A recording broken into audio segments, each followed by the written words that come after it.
Hello বন্ধুরা, আজকে আবার একটা নতুন ভিডিও নিয়ে হাজির হয়েছি। তো এটা হচ্ছে আলুর সবজি, যেটা মিষ্টির দোকানে কচুরির সাথে আমাদেরকে যে আলুর সবজিটা দিয়ে থাকে, সেই আলুর সবজিটা তো আমাদের খেতে খুবই ভালো লাগে। তো সেটাই কীভাবে বাড়িতে করে নেব সেটাই আজকে দেখেছি। খুব সহজ পদ্ধতি আর খুব কম উপকরণ দিয়েই তৈরি হয়ে যায়। খেতে কিন্তু একদম দোকানে যেরকম সবজিটা দেয় আলুর, সে মতনই খেতে লাগে। তো আমি এটা রুটির সাথে আজকে আমি খাবো, কিন্তু এটা লুচি বা কচুরির সাথে খেতে বেশি ভালো লাগে। তো রেসিপিটা দেখে নিয়ে যাক কিভাবে আমি করেছি। তো 3টে আলু আমি প্রথমে সেদ্ধ করে নিয়েছিলাম। তো আলুগুলোর ছালগুলো এরপর ছাড়িয়ে নেব।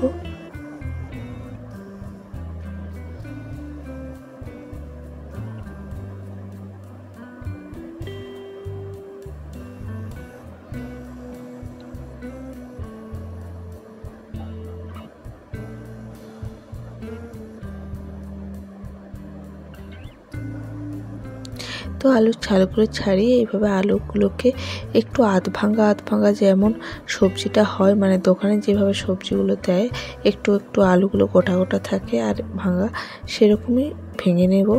আলুটাকে প্রথমে খুব একটা ম্যাশ করব না, একটু গোটা যাতে থাকে। এরপর একটা চপারের মধ্যে আমি নিয়ে নেব কিছুটা পেঁয়াজ কুচি, কিছুটা আদা, কয়েকটা রসুন, আর দেব একটা কাঁচা লঙ্কা, একটা টমেটো ছোটো মিডিয়াম সাইজে। তো এটাকে খুব ভালো করে চপ করে নেব।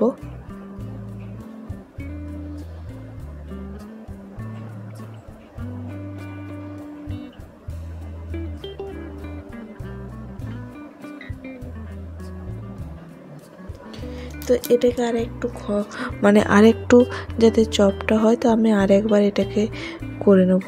এখানে একটু গোটা আছে, যাতে মশলাটা কষার সময় এটা খুব একটা গলবে না। তো আরেকটু আমি এটাকে ছোটো ছোটো করে কেটে নেব।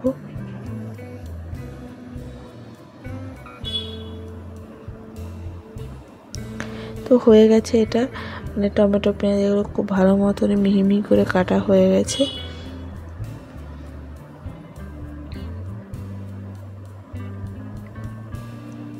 এরপরে এতে আমি গুঁড়ো মশলাগুলো অ্যাড করে দেবো একে একে। যেমন কাশ্মীরি লঙ্কা দেব, কাশ্মীরি লঙ্কার পাউডার, জিরে পাউডার দেব, ধনে পাউডার দেব, হলুদের গুঁড়ো দেবো আর গুড় দেব।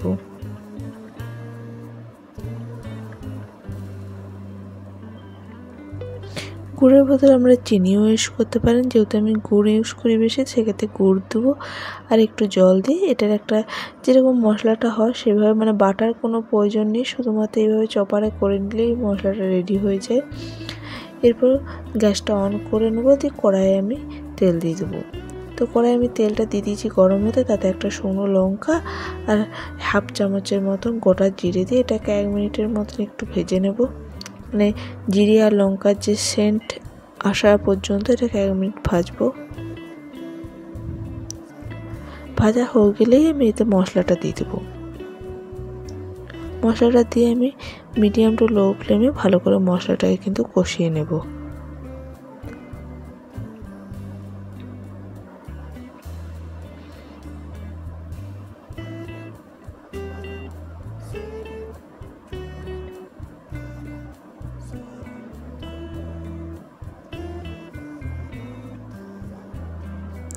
তো দেখুন মশলাটা খুব ভালো মতো কষানো হয়ে গেছে, মশলার থেকে তেলও বেরিয়ে এসেছে। এরপর এতে আমি আলুটা দিয়ে দেব।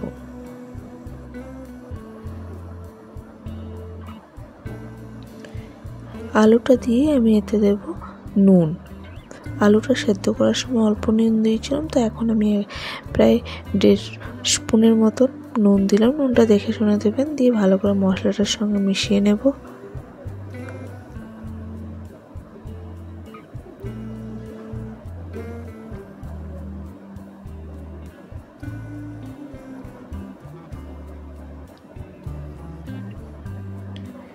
মেশানো হয়ে গেলে এতে আমি একটু জল দিয়ে দেবো। যেরকম গ্রেভি হয় আলুর তরকারিটা দোকানে যেরকম দেয় আমাদেরকে, সেরকমই একটু জল দিয়ে জাস্ট ফুটিয়ে নেব। এটাকে তো আলুগুলো সেদ্ধ করার কোনো মানে নেই, মানে আলুগুলো সেদ্ধ আগের থেকে আছে, জাস্ট একটু ফুট নিলেই হবে। তো ফুটে উঠেছে দেখতেই পাচ্ছেন।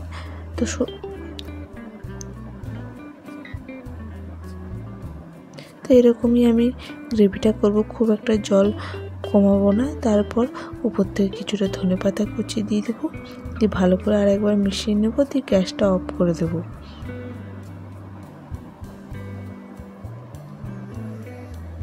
দিয়ে দেবো সামান্য একটু ভাজা মশলা। তাহলে আমাদের যে আলুর সবজি একেবারে রেডি। এটা লুচি আর কচুরির সাথে খান খুবই ভালো লাগবে। তো আমি এটা রুটির সাথে আজকে খাবো।